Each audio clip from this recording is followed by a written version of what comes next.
Hello students, welcome to my biology class The Erudite. In previous video we studied about a structure of cell. Today I am going to teach you a new topic, type of cells. आज के video में हम लोग type of sales के बारे में जानेंगे कि सेल का टाइप कितने तरह का होता है।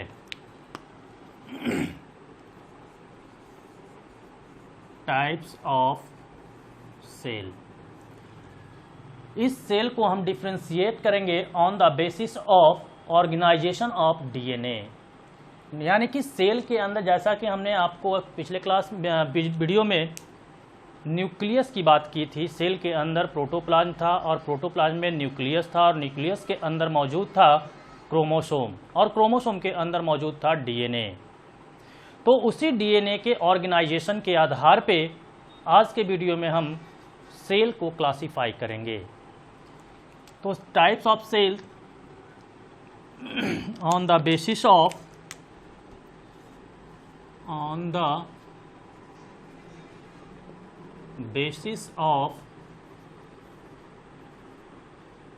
Organisation of nucleus, DNA.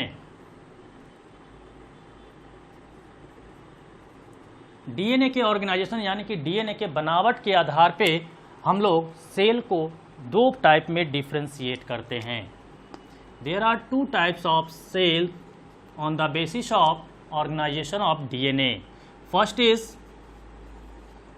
Prokaryotes यानी कि prokaryotic cell and second is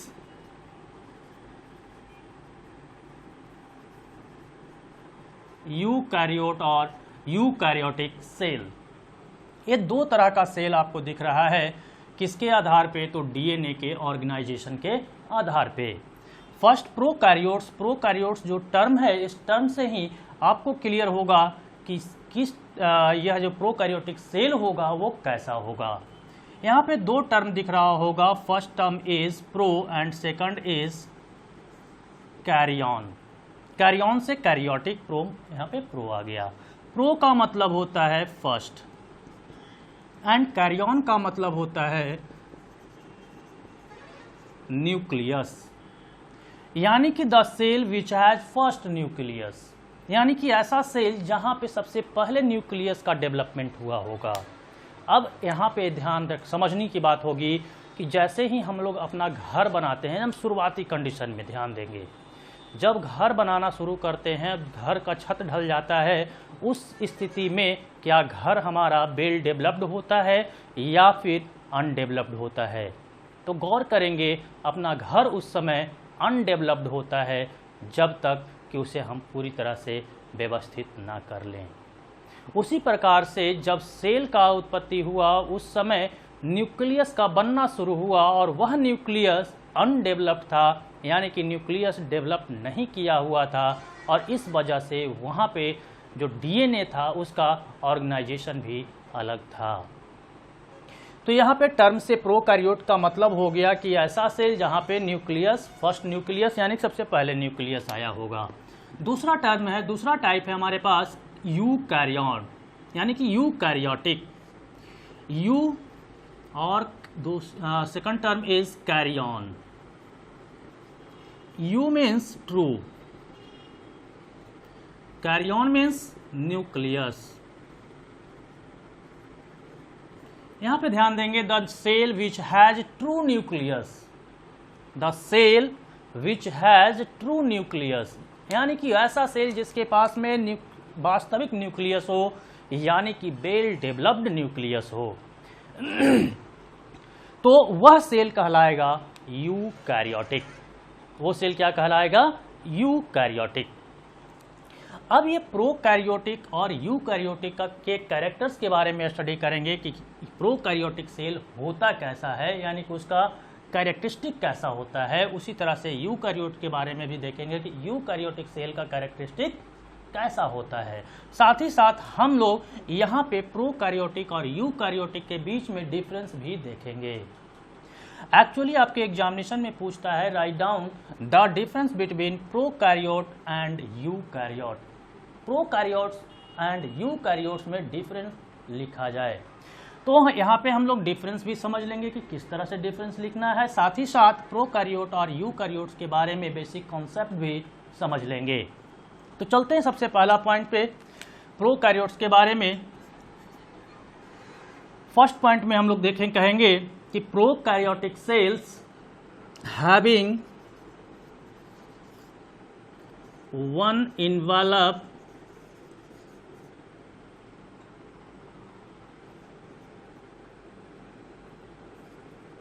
organisation, यानी कि जो प्रोकैरियोटिक सेल होगा उसका बनावट सिंगल इन्वेलप का होगा। और इन्वेलप का मतलब तो समझ ही रहे होंगे, कवर को कहता है, चार दीवारी को कहता है। यानी कि जो प्रोकैरियोटिक सेल होगा उसके पास में जो चार दीवारी होगा, यानी कि उसका मेम्ब्रेन जो होगा वह सिंगल लेयर का होगा। उसी तरह से यूकैरियोट की बात करते हैं तो यूकैरियोट के बारे में कहता है कि हैविंग टू या डबल इन्वेलप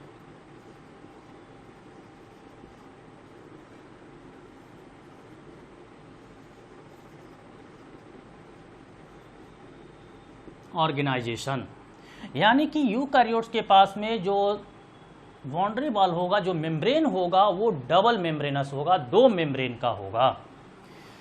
नेक्स्ट पॉइंट पे चलते हैं, सेकंड पॉइंट पे प्रोकैरियोट्स के बारे में। जैसा कि इसका नाम है the cell which has undeveloped nucleus, यानी कि the cell which has first nucleus.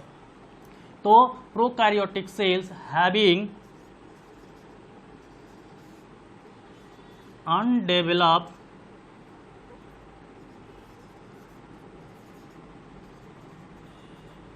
Nucleus, यहाँ पे जो न्यूक्लियस होगा अनडेवलप्ड होगा, while eukaryotic cell having well developed nucleus, यानी कि यूकैरियोटिक सेल का जो न्यूक्लियस होगा वह पूरी तरह से विकसित होगा। थर्ड पॉइंट पे आते हैं, थर्ड कैरेक्टरिस्टिक पे आते हैं। तो प्रोकैरियोटिक सेल है, प्रोकैरियोटिक सेल में जो न्यूक्लियस होगा वह न्यूक्लियस अनडेवलप्ड है। यहाँ पे हम एक स्ट्रक्चर ड्रॉ कर देते हैं ताकि आसानी से आपको समझ में बात आ जाए। ये ध्यान दिया जाए, ये है प्रोकैरियोटिक सेल। प्रोकैरियोटिक सेल के पास कह रहा है कि यह सिंगल ऑर्गेनाइजेशन होगा, सिंगल इन्वेलप्ड होगा। इसके बाद कह रहा है कि न्यूक्लियस जो होगा अनडेवलप्ड होगा, यानी कि यहाँ पे जो न्यूक्लियस होगा प्रोकैरियोटिक सेल के अंदर वह अनडेवलप्ड होगा, यानी कि पूरी तरह से चारों तरफ से चार दीवारी से वह न्यूक्लियस घिरा हुआ नहीं होगा, न्यूक्लियर मेम्ब्रेन एब्सेंट होगा, न्यूक्लियर मेम्ब्रेन नहीं होगा। किस केस में? तो प्रोकैरियोटिक के केस में। दूसरी तरफ हम लोग चलते हैं यूकैरियोट्स के पास। तो यूकैरियोटिक सेल जो होगा ये डबल मेम्ब्रेनस होगा, दो मेम्ब्रेन से घिरा हुआ होगा, साथ ही साथ इसके अंदर जो न्यूक्लियस होगा वह न्यूक्लियस वेल डेवलप्ड होगा। कैसा होगा? तो वेल डेवलप्ड होगा, यानी कि ये न्यूक्लियस वेल डेवलप्ड है, चार दीवारी से घिरा हुआ है, प्रोटेक्टेड है। अब यहाँ पे ध्यान देंगे, पिछले क्लास में चलते हैं सेल, जहाँ पे सेल का स्ट्रक्चर पढ़ाए थे। सेल के स्ट्रक्चर में हमने आपको दिखलाया था न्यूक्लियस के अंदर मौजूद होता है क्रोमोसोम, क्रोमोसोम के अंदर मौजूद होता है डीएनए। इसका मतलब कि जो न्यूक्लियस दिख रहा है इस न्यूक्लियस के अंदर डीएनए होगा। और बिना, ये भी बात हमने आपको बताया था कि बिना डीएनए का कोई भी सेल एग्जिस्ट नहीं करता है, क्योंकि सेल का सारा इंफॉर्मेशन डीएनए में ही रहता है, यानी कि DNA contain all the information of the cell. अगर सेल के पास अगर कोई इंफॉर्मेशन ही नहीं होगा, जैसे कि कंप्यूटर से हार्ड डिस्क को निकाल देंगे, संभवतः हुआ कंप्यूटर ऑपरेट नहीं होता है। उसी तरह से अगर किसी सेल से डीएनए को निकाल दिया जाए तो डीएनए भी ऑपरेट नहीं करेगा, यानी कि डीएनए के अंदर में भी किसी प्रकार का मेटाबॉलिक एक्टिविटी नहीं चलेगा। और जैसे ही मेटाबॉलिक एक्टिविटी स्टॉप होगा सेल डेड हो जाएगा। तो इस न्यूक्लियस के अंदर में मौजूद होगा डीएनए। अब डीएनए तो दोनों में होगा, प्रोकैरियोटिक सेल हो या यूकैरियोटिक सेल हो, लेकिन यहाँ पे कहा गया है कि उस डीएनए का ऑर्गेनाइजेशन अलग अलग होगा। तो चलते हैं देखते हैं कि आखिर प्रोकैरियोटिक सेल का डीएनए का ऑर्गेनाइजेशन कैसा होगा और यूकैरियोटिक सेल का डीएनए का ऑर्गेनाइजेशन कैसा होगा। तो in prokaryotes DNA is circular and naked. Circular मतलब गोलाकार होगा और नैक्ड मतलब नंगा होगा। जब 12th में हम लोग जाएंगे वहाँ पे पैकेजिंग ऑफ डीएनए पढ़ना है। पैकेजिंग ऑफ डीएनए में क्या होता है, तो डीएनए पैक करता है, कंडेंस करता है और क्रोमोसोम का फॉर्मेशन करता है। ये कंडेंसेशन कैसे होता है, तो यहाँ पे ध्यान देंगे। सपोज कीजिए कि ये डीएनए का ये स्ट्रैंड है, दिस इज डीएनए स्ट्रैंड, यानी कि डीएनए का एक धागा है। अब होता क्या है कि यह डीएनए यूकैरियोटिक सेल में हिस्टोन प्रोटीन के साथ में एसोसिएटेड होता है और एसोसिएट करके यह कंडेंस करता है। कंडेंस करने का मतलब संघनित होना। ये लंबा स्ट्रैंड है, इसे लपेटा जाता है। जैसे घर में माँ लोग ठंडे के मौसम में ऊन के गोला बनाती है, ऊन का जो धागा होता है बहुत लंबा होता है, उसे गोला बना देती है ताकि वो कंडेंस कर ले और वह छोटा हो जाए। उसी तरह से ये डीएनए बहुत लंबा है और इस डीएनए का कंडेंसेशन होगा। कंडेंसेशन किसके साथ होगा, तो कंडेंसेशन में मदद करता है हिस्टोन प्रोटीन, यानी कि एक हिस्टोन प्रोटीन है, ये ध्यान देंगे, दिस इज हिस्टोन प्रोटीन, ये हिस्टोन प्रोटीन है। अब कह रहा है कि इसी हिस्टोन प्रोटीन पे ये डीएनए का स्ट्रैंड रैप्ड हो जाएगा।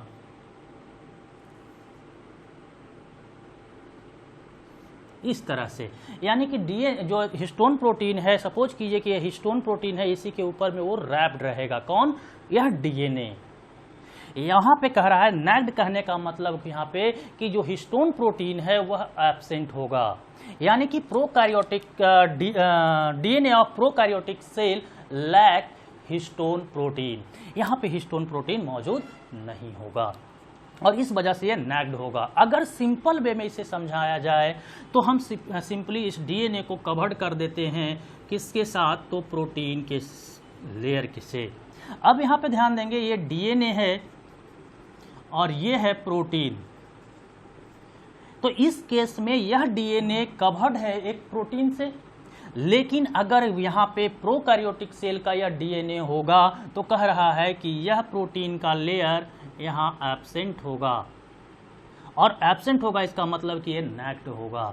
अब दूसरी बात इसके बारे में कह रहा है कि सर्कुलर होगा। सर्कुलर मतलब यहाँ पे जो डीएनए दिख रहा है यह लीनियर है, स्ट्रेट है, लेकिन जब प्रोकैरियोट की बात करेंगे हम लोग तो प्रोकैरियोटिक सेल में जो डीएनए होता है वह सर्कुलर होता है, कुछ इस तरह का ये DNA, circular DNA.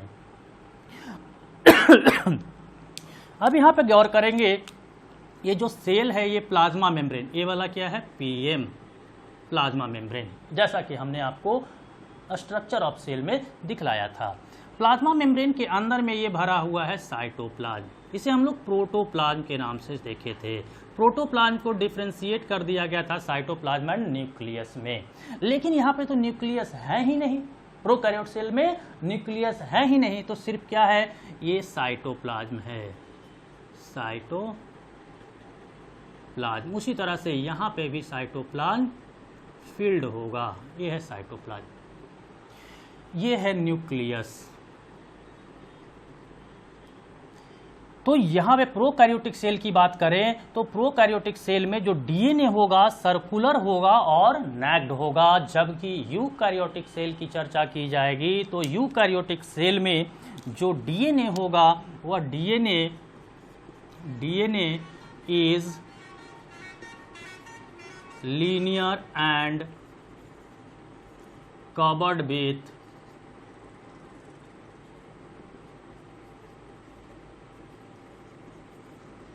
Histone protein, यानी कि यूकैरियोटिक न्यूक्लियस में जो डीएनए मौजूद होगा वह डीएनए लीनियर होगा, सीधा होगा, ऐसा जैसा ये दिख रहा है। और साथ ही साथ कवर्ड विथ हिस्टोन, यानी कि एक कवर्ड होगा हिस्टोन के हिस्टोन प्रोटीन से। ये यूकैरियोटिक सेल का डीएनए और ये प्रोकैरियोटिक सेल का डीएनए, दोनों में ये डिफरेंस है। अब आगे हम लोग नेक्स्ट पॉइंट पे चलते हैं। नेक्स्ट पॉइंट पे चलेंगे तो यहाँ पे ध्यान देंगे, ये जो है डीएनए, यहाँ पे डीएनए कैसा है, ये लीनियर है। अब ये लीनियर है डीएनए, यहाँ सर्कुलर डीएनए है। अब आपसे क्वेश्चन किया जाएगा जो प्रोकैरियोटिक सेल का डीएनए है वह डीएनए कहाँ मौजूद होता है, न्यूक्लियोप्लाज्म में, साइटोप्लाज्म में, या दोनों में, या दोनों में से कहीं नहीं। तो यहाँ पे दिख रहा होगा न्यूक्लियस ही नहीं है तो न्यूक्लियोप्लाज्म कहाँ से होगा। इसका मतलब कि जो प्रोकैरियोटिक सेल होगा उसका डीएनए साइटोप्लाज्म में मौजूद होगा। तो नेक्स्ट पॉइंट पे हम लोग डालेंगे DNA freely present in cytoplasm while in eukaryotes DNA present in nucleoplasm. कह रहा है कि जबकि यूकैरियोटिक सेल का जो डीएनए होगा वह कहाँ मौजूद होगा, न्यूक्लियोप्लाज्म में। तो पिछले क्लास में हमने आपको दिखलाया था न्यूक्लियस का चार दीवारी न्यूक्लियर मेम्ब्रेन, और न्यूक्लियर मेम्ब्रेन के अंदर में प्लाज्म मौजूद था, और न्यूक्लियोप्लाज्म के अंदर मौजूद था क्रोमोसोम एंड न्यूक्लियोलस। तो यहाँ पे ये जो न्यूक्लियस दिख रहा है यूकैरियोटिक सेल का, इसके अंदर डीएनए लीनियर है, साथ ही साथ एसोसिएटेड है हिस्टोन प्रोटीन के से। और उसके बाद यहाँ पे जो डीएनए मौजूद है यूकैरियोटिक केस में वह डीएनए न्यूक्लियोप्लाज्म के अंदर है, जबकि प्रोकैरियोटिक सेल में साइटोप्लाज्म में होता है। इसके बाद नेक्स्ट पॉइंट पे चले हम लोग। तो प्रोकैरियोटिक सेल के बारे में कह रहा है कि प्रोकैरियोटिक सेल में सभी सेल ऑर्गेनल्स एब्सेंट होते हैं। That means all cell organelles are absent in prokaryotic cell except ribosome. सभी सेल ऑर्गेनल्स एब्सेंट होते हैं एक ऑर्गन को छोड़कर, जिसे कहते हैं राइबोसोम। राइबोसोम क्या है ये हमने आपको पिछले क्लास में दिखलाया था। Ribosome is protein factory of the cell. तो नेक्स्ट पॉइंट पे चले। All cell organelles are absent except ribosome, except ribosome. जबकि यूकैरियोटिक सेल में सारे ऑर्गेन्स मौजूद होंगे। All cell organelles are present. अब बात आती है कि अगर प्रोकैरियोटिक सेल में सभी ऑर्गेन्स एब्सेंट होते हैं एक राइबोसोम को छोड़कर, तो यहाँ पे भी क्या राइबोसोम होगा? तो हाँ, यहाँ पे तो कह ही रहा है कि all cell organelles are present, या और सभी ऑर्गेनल्स मौजूद है, तो उस ऑर्गेनल्स में ही एक ऑर्गेन्स है राइबोसोम। इसका मतलब यहाँ पे भी राइबोसोम मौजूद होगा। अब बात आती है कि क्या प्रोकैरियोटिक सेल का राइबोसोम और यूकैरियोटिक सेल का राइबोसोम दोनों एक जैसा होगा?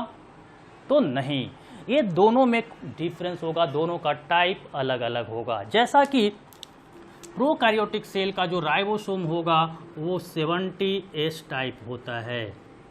ये टाइप क्या है राइबोसोम का, इससे समझाने के लिए पूरी टॉपिक पढ़ना होगा हम लोगों को राइबोसोम। तो इस वजह से जहाँ पे हम लोग राइबोसोम के बारे में स्टडी करेंगे वहाँ पे ही इस टाइप को बताया जाएगा। तत्काल अभी आप इसे याद रखेंगे कि प्रोकैरियोटिक सेल का जो राइबोसोम होता है वह राइबोसोम 70S टाइप होता है, जबकि यहाँ पे यूकैरियोटिक सेल में जो राइबोसोम होगा यानी कि राइबोसोम आर 80S टाइप। यहाँ पे कैसा राइबोसोम होगा? 80S type. राइबोसोम दोनों के पास में है, बस दोनों का टाइप चेंज है। नेक्स्ट हम लोग चलेंगे नेक्स्ट पॉइंट पे। अगर कोई प्रोकैरियोटिक सेल खुद से खाना बनाता है यानी कि फोटोसिंथेटिक है, तो वह फोटोसिंथेटिक प्रोकैरियोटिक सेल में फोटोसिंथेटिक ऑर्गन की आवश्यकता होगी। यहाँ पे कह रहा है कि सारा ऑर्गन एब्सेंट है, तब फिर खाना कैसे बनेगा? तो जब हम क्लोरोप्लास्ट देखेंगे, क्लोरोप्लास्ट के बारे में पिछले क्लास में हमने बताया था कि chloroplast is kitchen of the cell, cell का किचन कहलाता है, because photosynthesis take place in chloroplast. Photosynthesis chloroplast में होता है, जिसके दौरान फूड का फॉर्मेशन किया जाता है। तो फूड यानी कि फोटोसिंथेसिस करने वाला जो प्रोकैरियोटिक कैरियोट्स होगा, वहाँ पे भी फोटोसिंथेटिक ऑर्गन चाहिए, और उस ऑर्गन के रूप में क्लोरोप्लास्ट का एक यूनिट मौजूद होता है। अब क्या होता है यहाँ पे ध्यान देंगे, ये है क्लोरोप्लास्ट। इस क्लोरोप्लास्ट में मौजूद होता है स्टैक ऑफ थाइलेक्वाइड, एक थाइलेक्वाइड, दूसरा थाइलेक्वाइड, तीसरा थाइलेक्वाइड, चौथा थाइलेक्वाइड, इसी तरह से 1 2 3 4, ये स्टैक है। स्टैक मतलब छल्ला, यानी कि थाइलेक्वाइड एक प्लेट लाइक स्ट्रक्चर होता है, प्लेट के जैसा एक स्ट्रक्चर होता है, और वह प्लेट लाइक स्ट्रक्चर थाइलेक्वाइड्स जो है, बहुत सारा थाइलेक्वाइड्स एक जगह पे जमा हो जाता है, इकट्ठा हो जाता है, स्टैक कर जाता है, जिसे हम लोग ग्रेनम कहते हैं। और वही ग्रेनम सनलाइट को ट्रैप करने में मदद करता है, और बहुत सारा ग्रेनम मिल करके क्लोरोप्लास्ट का फॉर्मेशन करता है, एक सेल ऑर्गन का फॉर्मेशन करता है। यानी कि thylakoid is basic unit of functional unit of chloroplast. Thylakoid क्या है? तो फंक्शनल यूनिट है क्लोरोप्लास्ट का। अब यहाँ पे हम आपको दिखलाएं कि जो ये क्लोरोप्लास्ट है, इस क्लोरोप्लास्ट में ये सब थाइलेक्वाइड से स्टैक किया हुआ, यहाँ से एक थाइलेक्वाइड को बाहर निकालते हैं तो ये थाइलेक्वाइड कुछ इस तरह का स्ट्रक्चर दिखलाएगा, और इसी थाइलेक्वाइड के इस मेम्ब्रेन पे मौजूद होता है फोटोसिंथेटिक पिगमेंट, और फोटोसिंथेटिक पिगमेंट सनलाइट को ट्रैप करने में मदद करता है, सनलाइट को ट्रैप करके एनर्जी प्रोवाइड करता है, फूड प्रिपेयर होता है। तो ये है थाइलेक्वाइड। तो कह रहा है कि अगर प्रोकैरियोटिक सेल होगा, फोटोसिंथेटिक प्रोकैरियोटिक सेल होगा, तो उस फोटोसिंथेटिक प्रोकैरियोटिक सेल में यह क्लोरोप्लास्ट तो एब्सेंट होगा, लेकिन फोटोसिंथेसिस के लिए यह थाइलेक्वाइड मौजूद हो सकता है, यानी कि मौजूद होगा। तो नेक्स्ट पॉइंट में हम लोग लिखेंगे इन फोटोसिंथेटिक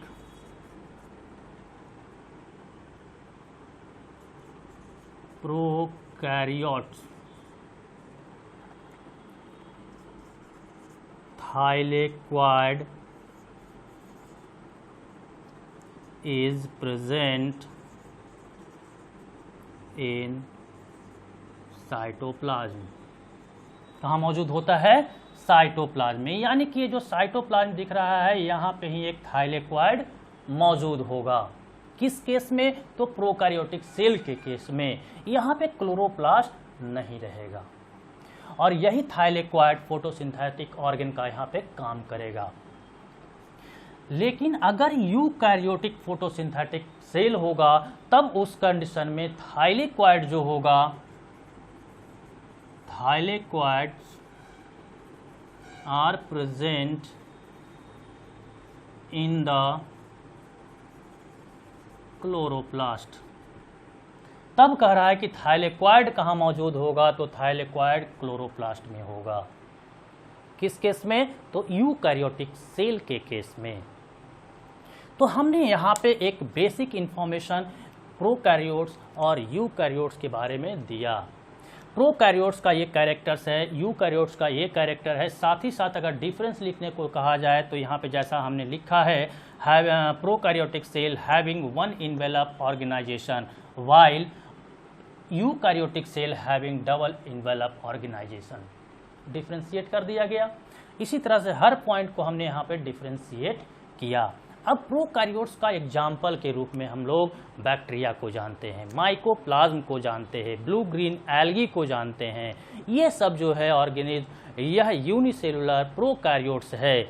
यानी कि इस प्रोकैरियोट्स का अगर एग्जाम्पल पूछा जाए तो कहेंगे कि bacteria, mycoplasma, PPLO, blue green algae, ये सब होगा प्रोकैरियोट्स। दूसरी तरफ यूकैरियोट्स का अगर एग्जाम्पल कहा जाए, पूछा जाए, तो जो भी इन सब के अलावे जो दिख रहा है, हम आप सब जो हैं हमारे सेल में मौजूद, सेल जो मौजूद है हमारे अंदर, वो सारा सेल यूकैरियोटिक सेल है। अब इस चीज़ को आपको याद कर लेना होगा, क्योंकि प्रोकैरियोटिक और यूकैरियोटिक का कॉन्सेप्ट जब तक आप बायो पढ़ेंगे वो हर जगह मिलता रहेगा, ये टर्म मिल जाएगा आसानी से। यानी कि एक बायोलॉजी का यह जनरल टर्म है। तो अगर ये टर्म आता है कि प्रोकैरियोट, तो एट अ टाइम उस समय आपके दिमाग में ये बात आनी चाहिए कि प्रोकैरियोट्स क्या है, तभी आप बात को आगे समझेंगे, अदरवाइज नहीं समझ पाएंगे। तो इसे याद कैसे रखेंगे? याद रखने के लिए बात हम इसे कंपेयर करेंगे, प्रोकैरियोट्स और यूकैरियोट्स को हम अपने से, अपने पूर्वज से, यानी कि आदि मानव से। यानी कि हम लोग यूकैरियोट्स यानी कि मॉडर्न ह्यूमन हो गए हम लोग, और हमारे आदि मानव जो सबसे पहले अर्थ पे ह्यूमन के रूप में आए थे, ह्यूमन का जब उत्पत्ति हुआ था तो वो आदि मानव कहलाया करते थे। तो सपोज कीजिए कि यहाँ पे जो सेल सबसे पहले बना उसे प्रोकैरियोटिक कहे, और जो धीरे धीरे डेवलप करके इवॉल्व करके सेल बना वह सेल यूकैरियोट्स कहलाया। उसी तरह से जैसा कि हमारे पूर्वज आदि मानव थे, उसी आदि मानव से धीरे धीरे इवॉल्व करके हम लोग का डेवलपमेंट हुआ। तो हम लोग क्या हैं? यूकैरियोट्स मान लिया जाए, और जो आदि मानव थे वो क्या है? प्रोकैरियोट्स। अब दोनों में कंपेयर हम करेंगे, दोनों को, आदि मानव को मॉडर्न ह्यूमन आधुनिक मैन से, आदमी से हम कंपेयर करेंगे। यहाँ पे चलते हैं। सबसे पहला, हैविंग वन इनवेलप ऑर्गेनाइजेशन, किसके बारे में कह रहा है? तो प्रोकैरियोट्स के बारे में, यानी कि आदि मानव के बारे में। आदि मानव के देखा जाए, पढ़े होंगे आप हिस्ट्री के बुक में, जूनियर क्लासेस में, कि जो आदि मानव थे वो जंगल में रहा करते थे। ऐसे ही बांस का या किसी लकड़ी का घेरा बना देते थे और उसी के बीच में रहा करते थे, पहाड़ के गुफाओं में रहा करते थे। यानी कि उनका पास में बहुत ज़्यादा प्रोटेक्शन नहीं था। एक सिंगल बांस का लेयर से बांध घेर दिए और वही उनका बैरिकेशन हो गया, वही उनका प्रोटेक्शन हो गया। उसी तरह से यानी कि हमारे जो पूर्वज रहा करते थे, यानी कि आदि मानव जो होते थे, उनका प्रोटेक्शन सिंगल लेयर का था, जैसा कि प्रोकैरियोट्स में कह रहा है। Eukaryotes having double envelope organisation, eukaryotes के पास में डबल इनवेलप होता है। तो जैसे हम लोग देखेंगे, जब हम लोग घर अपना बनाते हैं तो घर के चारों तरफ से पहले चार दीवारी डाल देते हैं, उसके बाद घर का दीवार लगाते हैं और उस घर के अंदर हम लोग रहते हैं। यानी कि हम लोग का प्रोटेक्शन कैसा हो गया? तो डबल लेयर्ड हो गया, एक बाहर चार दीवारी, एक घर का चार दीवारी। Eukaryotes having double envelope organisation. उसके बाद सेकंड पॉइंट पे चलते हैं, हैविंग अनडेवलप्ड न्यूक्लियस। हमारे आदि मानव जो थे उनका घर अनडेवलप्ड था। जैसा भी घर था, सिंगल इनवेलप का हो या जैसा हो, वो कैसा था? अनडेवलप्ड था। लेकिन हमारे पास में एक पूरी तरह से वेल फर्निश्ड और डेवलप्ड घर होता है, हाउस होता है। यूकैरियोट्स के पास में वेल डेवलप्ड न्यूक्लियस है। थर्ड पॉइंट पे चलते हैं, डीएनए इज सर्कुलर एंड नैक्ड। आदि मानव को याद किया जाए, जब हिस्ट्री के बुक में पढ़े होंगे तो वहाँ पे बताया गया था कि जो आदि मानव होते हैं वो झुक कर चलते हैं। आदि मानव कैसे चलते थे? झुक कर चलते थे। लेकिन हम लोग स्ट्रेट चलते हैं, सीधा चलते हैं। यहाँ पे ध्यान देंगे, हैविंग, ये तो हो गया। डीएनए इज सर्कुलर, डीएनए कैसा था? सर्कुलर। यानी कि हमारा आदि मानव जो थे वो झुक कर चलते थे, और सर्कुलर मतलब गोल, मिलता जुलता है। उसके बाद यहाँ पे कह रहा है कि डीएनए जो होगा नैक्ड होगा। तो याद कीजिए वो जो लाइन लिखा था बुक में आपके, कि आदि मानव नंगे रहा करते थे। आदि मानव क्या किसी की कंपनी का कपड़ा पहनते थे? रेमंड्स का, श्री राम का, ऐसा कोई कपड़ा पहनने देखे थे क्या?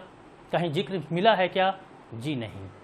हमें सिर्फ एकमात्र एक लाइन का जिक्र मिला कि हमारे आदि मानव नंगे रहा करते थे। बहुत होता था तो पत्तों का कपड़ा बनाकर अपने बदन को ढका करते थे।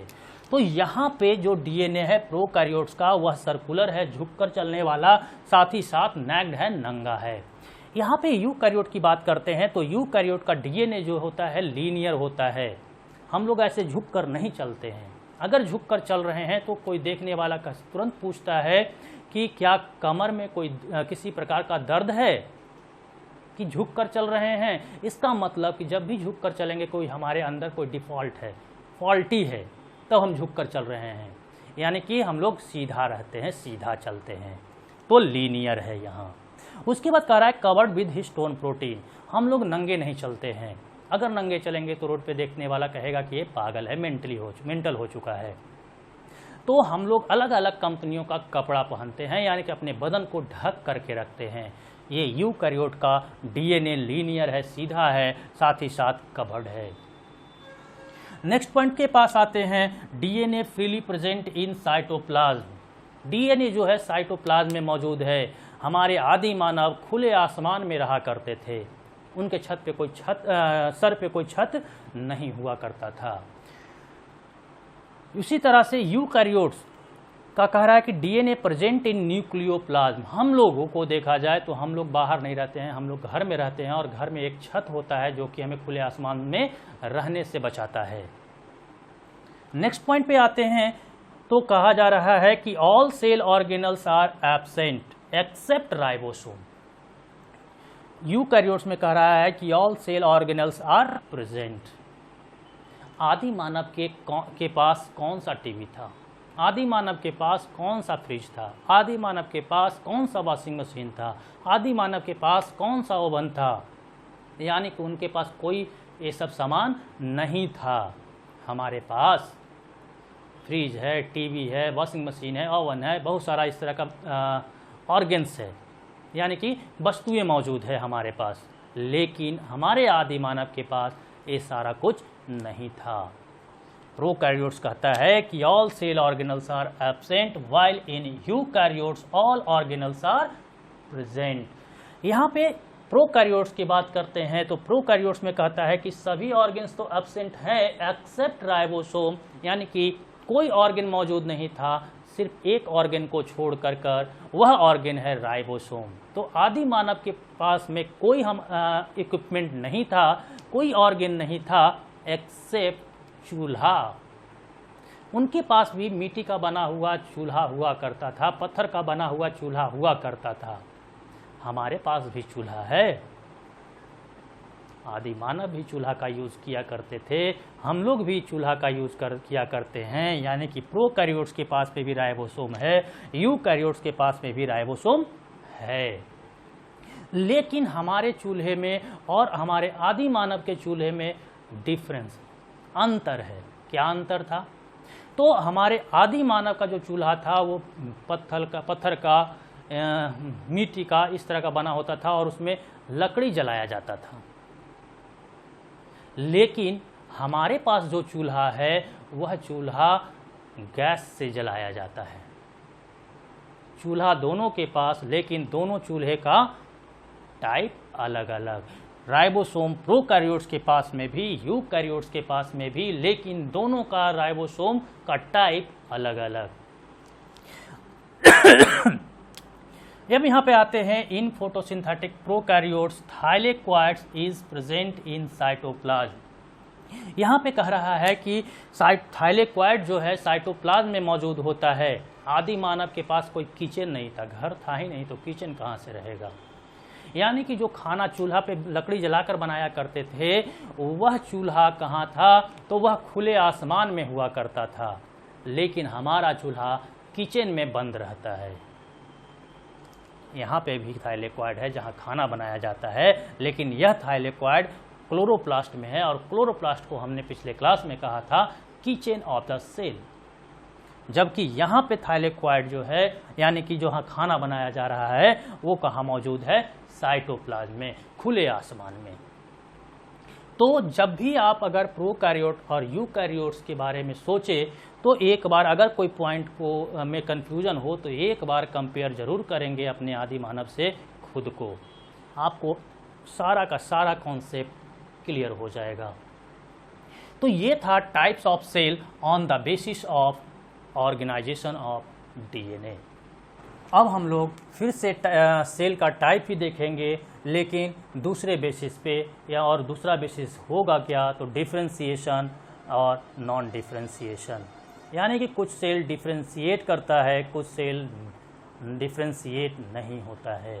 उसी के आधार पे हम लोग सेल का टाइप देखते हैं।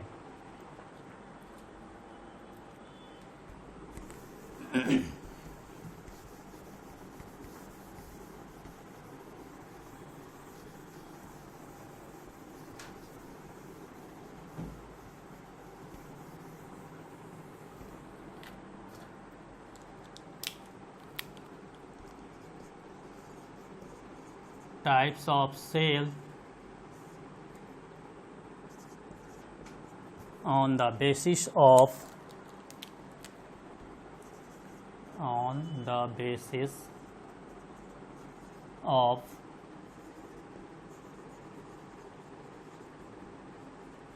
differentiation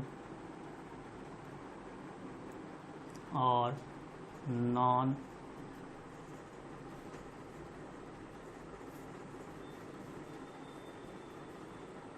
differentiation. यानी कि डिफरेंशिएट और नॉन डिफरेंशिएट करने वाले सेल के आधार पे हम लोग सेल को 3 टाइप में डिफरेंशिएट करेंगे, डिवाइड करेंगे। तो there are 3 types of cells on the basis of differentiation और non differentiation. First is undifferentiated,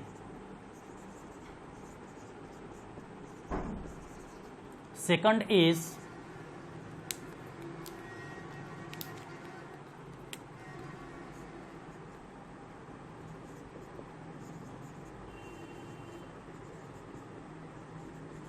differentiated, and third is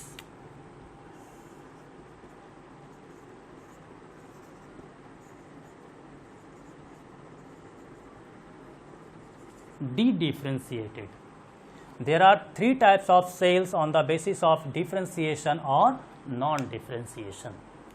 तो इस टाइप को हम लोग समझेंगे। उससे पहले यहाँ पे जो टर्म दिया गया है डिफरेंशिएशन और नॉन डिफरेंशिएशन, इसका मतलब क्या होता है? तो डिफरेंशिएट का मतलब होता है अलग अलग होना, विभाजित होना। नॉन डिफरेंशिएट मतलब जो विभाजित ना हो, यानी कि कुछ सेल विभाजित होगा, कुछ सेल विभाजित नहीं होगा, कुछ सेल डिवाइड होगा, कुछ सेल डिवाइड नहीं होगा, और उसी को हम लोग कहेंगे कुछ सेल डिफरेंशिएट करेगा और कुछ सेल डिफरेंशिएट नहीं करेगा। और उसी के आधार पे ये 3 टाइप, किसका? तो सेल का। अब यहाँ पे देखना होगा कि अनडिफरेंशिएटेड सेल किसे कहेंगे। So the cell which retain the power of division, वैसा सेल जो डिवाइड करने की शक्ति को रख लेता है, रिटेन कर लेता है, धारण कर लेता है। यानी कि कोई भी सेल जो है वो हमेशा डिवाइड नहीं करता है। ये जरूरी नहीं कि सारा सेल डिवाइड ही करे, लेकिन जो सेल हमेशा डिवाइड करता रहता है उस सेल को हम कहते हैं अनडिफरेंशिएटेड सेल। यानी कि the cell which retain the power of division. अब इस अनडिफरेंशिएटेड सेल का एग्जाम्पल हम लोग देखेंगे meristematic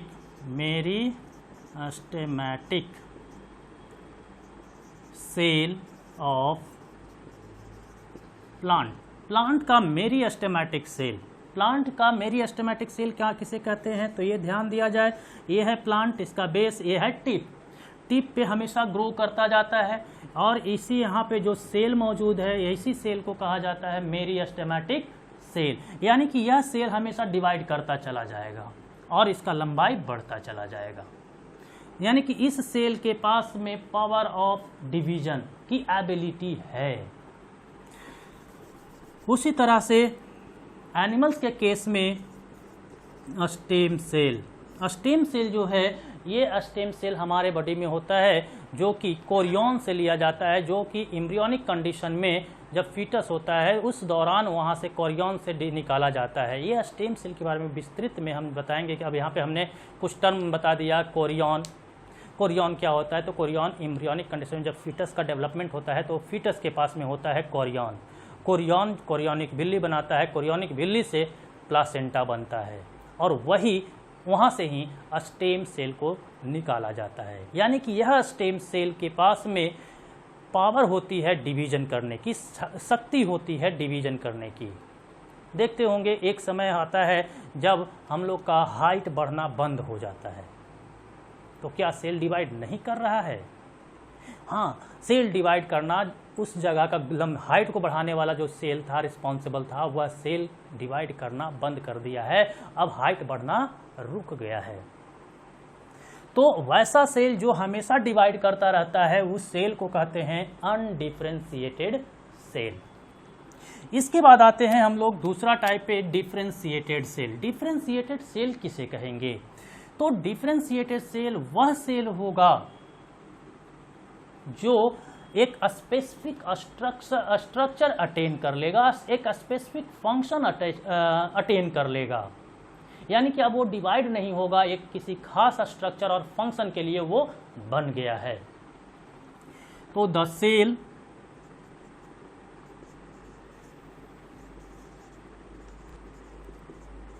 which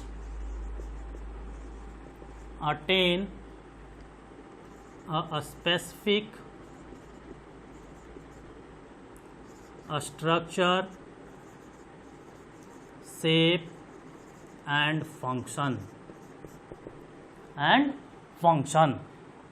such cells are called differentiated cell। यानी कि differentiated कहने का मतलब कि वह अब अलग हो गया है, वो अपने समूह से अलग हो गया है, एक स्पेसिफिक काम करना शुरू कर दिया है। उस तरह के सेल को कहते हैं डिफरेंशिएटेड सेल। जैसा इसका एग्जाम्पल हम देख सकते हैं, मसल सेल्स। मसल सेल्स जो है यह डिफरेंशिएटेड सेल है। मसल सेल्स का एक स्पेसिफिक स्ट्रक्चर और फंक्शन हो जाता है। मसल सेल्स जो बना है वह मसल सेल्स कॉन्स्ट्रिक्शन के लिए बन गया है, यानी कि उसका खास काम हो गया कॉन्स्ट्रिक्ट करना। अब उसके अलावा वो कोई काम नहीं करेगा और यहाँ पे कोई डिवीजन भी नहीं होगा। नर्व सेल भी एक डिफरेंशिएटेड सेल बन चुका है। अब उसमें वहाँ पे भी किसी भी प्रकार का चेंजेज नहीं होगा, यानी कि उसका एक फंक्शन है रिफ्लेक्स एक्शन को, रिफ्लेक्सेस को कंडक्ट करवाना, यानी कि मैसेज को कंडक्ट करना। अब वही काम करेगा, अब उसमें दूसरा कोई काम नहीं होगा, यानी कि किसी खास फंक्शन के लिए वो बन चुका है और उस तरह का सेल कहलाता है डिफरेंशिएटेड सेल। तीसरा टाइप है डी डिफरेंशिएटेड सेल। तो डी डिफरेंशिएटेड कहने का मतलब डिफरेंशिएटेड हो चुका था, यानी कि वह अब डिवीजन करना बंद कर दिया था, लेकिन कुछ डिफरेंशिएटेड सेल की प्रॉपर्टीज होती है कि वो फिर से डिवाइड करने की क्षमता प्राप्त कर लेता है और उस तरह का सेल कहलाता है डी डिफरेंशिएटेड सेल। यानी कि द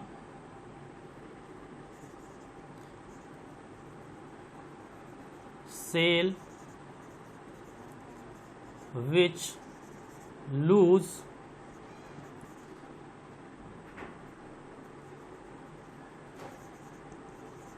differentiation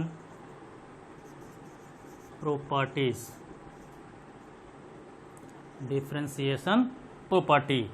and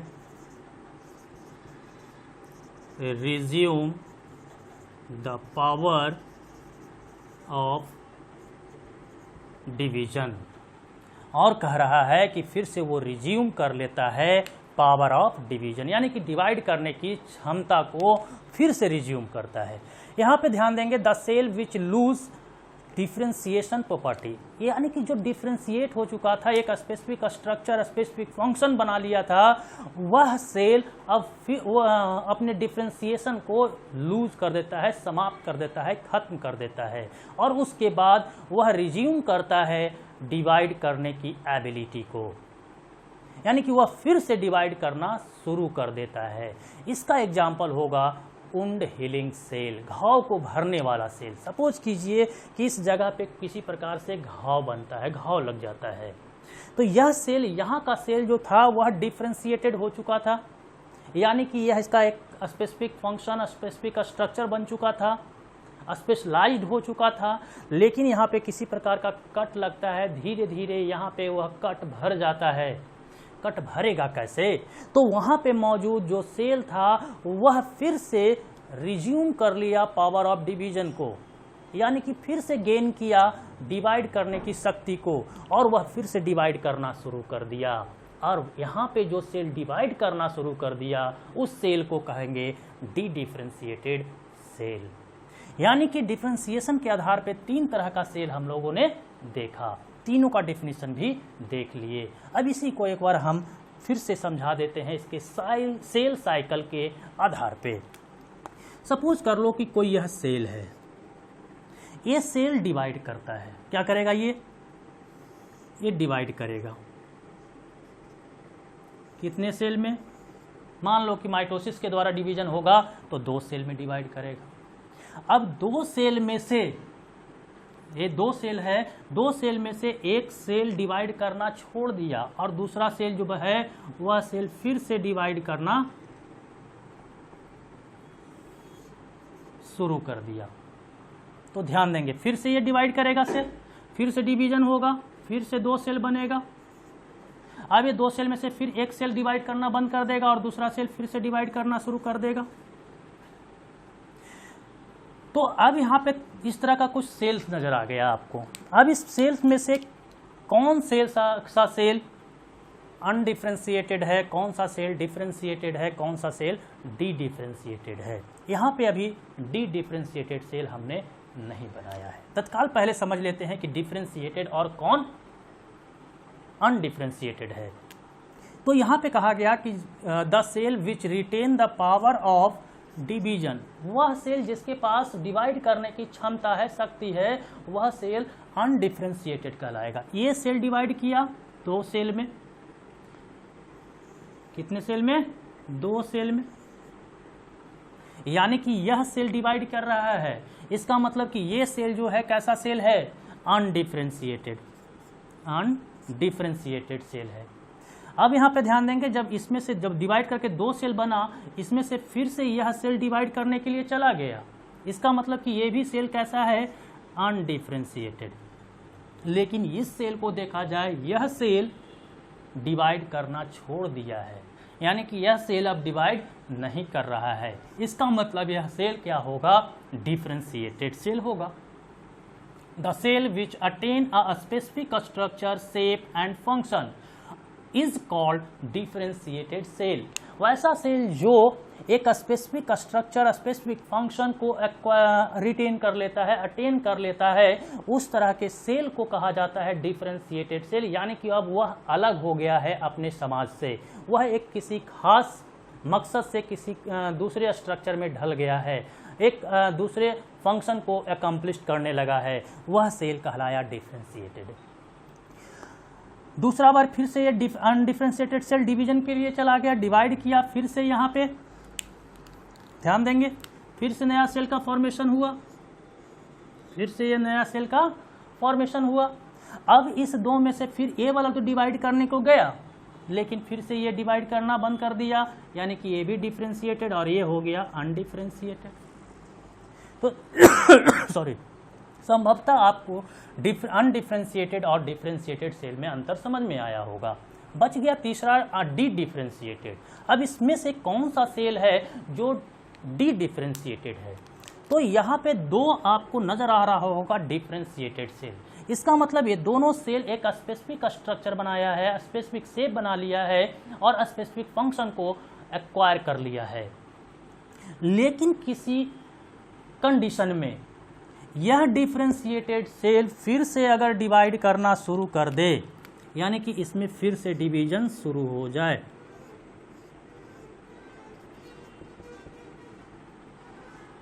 यहाँ पे इस सेल में ये तो डिफरेंशिएट कर गया था, लेकिन किसी कंडीशन में किसी कारणवश यह सेल फिर से डिवाइड करना शुरू किया और फिर से नया सेल का फॉर्मेशन करना शुरू कर दिया, डिवीजन होना शुरू हो गया। तब उस केस में इस सेल को हम कहेंगे डी डिफरेंशिएटेड। क्या कह देंगे इसे? D differentiated. यानी कि अब यह इसका कोई स्पेसिफिक स्ट्रक्चर नहीं है, फिर से वह डिवाइड करने की शक्ति गेन कर लिया है, अटेन कर लिया है। तो इस तरह के सेल को हम लोग कहेंगे डी डिफरेंशिएटेड सेल। तो ये था undifferentiated, differentiated and dedifferentiated cell. अब इसी से संबंधित कुछ क्वेश्चन आपको मिलता है, प्लूरिपोटेंट और totipotent. Pluripotent and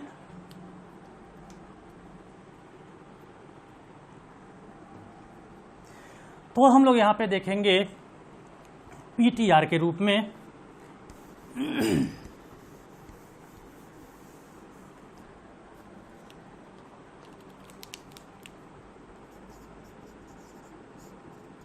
PTR. First PTR में हम लोग देखेंगे, ये ऑब्जेक्टिव क्वेश्चन में मिलता है प्लूरिपोटेंट। प्लूरिपोटेंट क्या होता है? तो प्लूरिपोटेंट किसी भी सेल का एबिलिटी है, the ability of cell to divide and form many types of cells. यानी कहने का मतलब कि किसी भी सेल की पावर है वो डिवाइड करने का, और डिवाइड करके बहुत सारे डिफरेंट अलग अलग टाइप के सेल का फॉर्मेशन कर सकता है, वह सेल कहलाता है प्लूरिपोटेंट। प्लूरल फॉर्म को कह रहा है, और पोटेंसी, पोटेंसी से पोटेंट हो गया। पोटेंसी मतलब क्षमता, प्लूरी मतलब मेनी। यानी कि ability of a cell to form many types of cells। कह रहा है कि ability of a cell to form many types of different cell, many types of cells, यानी कि बहुत सारे सेल के टाइप को फॉर्म कर सकता है। जैसे सपोज कीजिए कि कोई सेल है, अब यह सेल डिवाइड करेगा और डिवाइड करके मसल सेल्स बना लेगा, हो सकता है नर्व सेल बना लेगा, हो सकता है रिप्रोडक्टिव सेल बना लेगा। तो यहाँ पे एक सेल के पास में क्षमता है कि कुछ अलग अलग टाइप के, सारे टाइप के सेल नहीं बना रहा है, लेकिन कुछ यानी कि बहुत सारे टाइप के सेल को ये बनाने में सक्षम है। यानी कि इस सेल से हम मसल सेल्स का भी फॉर्मेशन कर सकते हैं, नर्व सेल का भी फॉर्मेशन कर सकते हैं, रिप्रोडक्टिव सेल का भी फॉर्मेशन कर सकते हैं। तो इस तरह की सेल को हम लोग कहते हैं प्लूरिपोटेंट। यानी कि किसी सेल की क्षमता किस चीज़ के लिए? तो बहुत सारे टाइप के सेल के फॉर्मेशन के करने के लिए वह सेल कहलाता है प्लूरिपोटेंट। दूसरा यहाँ पे हम लोग देखेंगे, दूसरा पीटीआर में टोटीपोटेंट। टोटीपोटेंट, टोटीपोटेंट किसे कहेंगे? टोटी टोटल से, और पोटेंसी मतलब क्षमता। यानी कि किसी सेल की क्षमता टोटल सेल बनाने का कहलाता है टोटीपोटेंसी। क्या कहलाता है? टोटीपोटेंसी। और वह सेल जिसके पास यह क्षमता है सारे सेल को बनाने के लिए, वह सेल कहलाता है totipotent. That means the cell which has power to form all types of cells। यानी कि वह सेल जिसके पास क्षमता है सभी तरह के सेल को बनाने का, और वह सेल कहलाता है टोटीपोटेंट, और वह क्षमता, वह पावर कहलाता है टोटीपोटेंसी।